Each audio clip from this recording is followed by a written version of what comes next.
জুলাই সনদের দ্রুত বাস্তবায়নসহ ৪ দফা দাবিতে যুগপৎ আন্দোলনের পথে হাঁটছে ৮ রাজনৈতিক দল।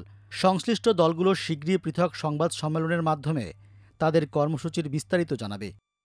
৪ দফা দাবির মধ্যে রয়েছে সংখ্যানুপাতিক বা পিআর পদ্ধতিতে জাতীয় সংসদ নির্বাচন আয়োজন, নির্বাচনের সব রাজনৈতিক দলের জন্য সমান সুযোগ নিশ্চিত করতে লেভেল প্লেয়িং ফিল্ড তৈরি এবং ফ্যাসিবাদের দোসর হিসেবে চিহ্নিত জাতীয় পার্টি জাপা ও ১৪ দলের কার্যক্রম নিষিদ্ধ করা। কয়েক দফা বৈঠকের পর জুলাই জাতীয় সনদের আইনি ভিত্তি প্রতিষ্ঠা, বাস্তবায়ন এবং এই সনদের আলোকে আগামী জাতীয় সংসদ নির্বাচন আয়োজনসহ ৪ দফা দাবিতে যুগপৎ কর্মসূচির বিষয়ে একমত হয়েছে ৮টি রাজনৈতিক দল। এই যুগপৎ কর্মসূচিতে যুক্ত হচ্ছে জামায়াতে ইসলামী, জাতীয় নাগরিক পার্টি এনসিপি, ইসলামী আন্দোলন বাংলাদেশ, বাংলাদেশ খেলাফত মজলিস, গণ অধিকার পরিষদ, আমার বাংলাদেশ এবি পার্টি এবং বাংলাদেশ নেজামে ইসলাম পার্টি।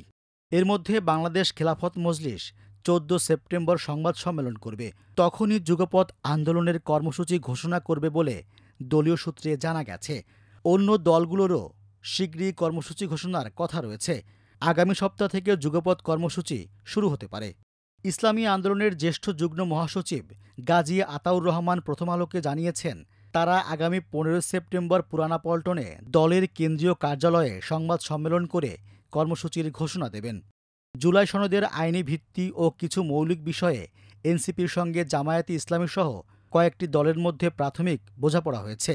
এ বিষয়ে এনসিপির জ্যেষ্ঠ যুগ্ম আহ্বায়ক আরিফুল ইসলাম আদিব প্রথম আলোকে বলেন, এনসিপি গণপরিষদ নির্বাচনের মাধ্যমে জুলাই সনদ বাস্তবায়ন চায়। অন্য কয়েকটি দল সরাসরি গণপরিষদ নির্বাচনের কথা না বললেও জুলাই সনদের আইনি ভিত্তির বিষয়ে একমত।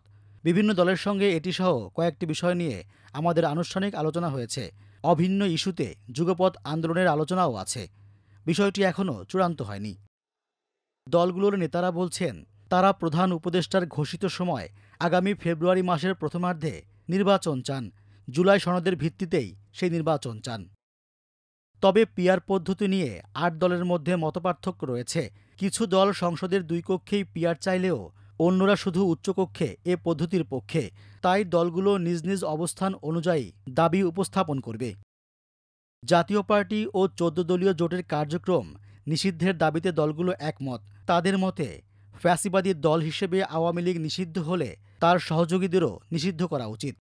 জামায়াত ইসলামী, ইসলামী আন্দোলন বাংলাদেশ, এনসিপি সহ কয়েকটি দল জাতীয় ঐকমত্য কমিশনের সংলাপে পিআর সহ গুরুত্বপূর্ণ সংস্কারের দাবিতে সক্রিয় ছিল।